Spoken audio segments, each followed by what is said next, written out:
Okay, so that brings me to my next question about when you were on the mound, although there was a great fear factor and you couldn't really enjoy it afterwards, it always seemed to me like that's where you were the most comfortable. You were like, in your life, that's where you had the most control in your life. Yeah, true. Is that a... Yeah, and I miss that. You know, that's what I miss. I mean, to compete. You know, we play golf. I can't compete. That's the only place that I could really compete, even though I had that fear thing going on. You know, and you get out of the game for a while, and you look back on it. That's why I talk about TV being live. It's like this is when you're nervous, you're alive. A lot of people don't like to be this alive, because they're. But on the mound, you talk about camaraderie and being around the guys and all that. I could care less. I had 25 years of that. You know, what I miss is being on that mound. You know, with the game on the line. Because the game was on the line, but you were with yourself. And yeah. I think there was a, you know, and I don't mean to say that you had demons that you had to overcome, but we all did. But yeah. You had some pretty heavy stuff that you had to overcome personally. Yeah, that's why I forgot all about that. Hello, so did we forget about that? I never forget about it. No, I think about it every day. Yeah. But the fact is, you know, like I think people have forgotten about what you never forget. Yeah. About.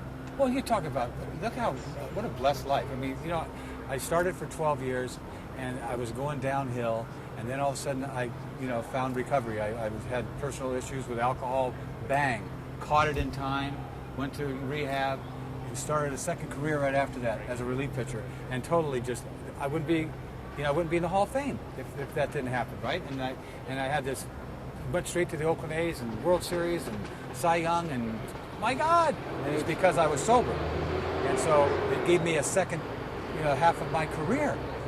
And like I said, I forgot about it. I don't forget about it. I think about it every day. To me, that's the real.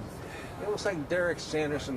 Derek Sanderson was much more of a hero after he finished playing than he was when he played. Dennis, in many ways, this real story of Dennis Eckersley was conquering your demons, and then whatever came afterwards was the reward for that. You know, I can't be so proud of that, because pride is a different thing. It's like, because it's so fragile. But you know, the recovery thing. But physically, you were blessed to be able to make the transition and have a second career within a career. But absolutely. Personally, where did you draw the strength from? Was it I don't know. Was it mom and dad, how you were raised? Was it just in you? Not everyone has that capacity. It's hard to say. I'm not taking credit for anything. You know, to me, it's just the grace of God. I'm telling you. Was it love for the game to get back in at anything that you tried to? Oh, definitely. Or I mean, was definitely. It just... A lot of times, you know, you get sober for your career, to save your career. But ultimately, to stay sober the rest of your life, you have to stay sober for you, not about you know, careers and all that. It comes down to, when it's all over said and done, you know, for yourself. And that took a long time too to get comfortable with. But this is a fragile, you know, recovery is fragile. So that's why I never get too gay talking about recovery. You know what? And that's personally, we've been around a long time, and I've always kind of known that and always admired you for that, and that'll never go away. And that's, to me, I guess, is why you're as much a legend as anything. But a lot of people, let them figure out why they want you as a legend. I have my own reasons. That's nice.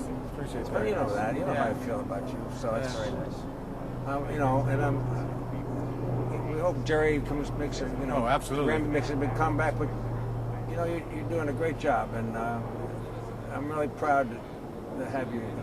Have people think you spent your whole It was life. all here. It was all here. It's all here. It all started right here. Just ask Dwight Evans. You know, he was wearing an Oakland uniform.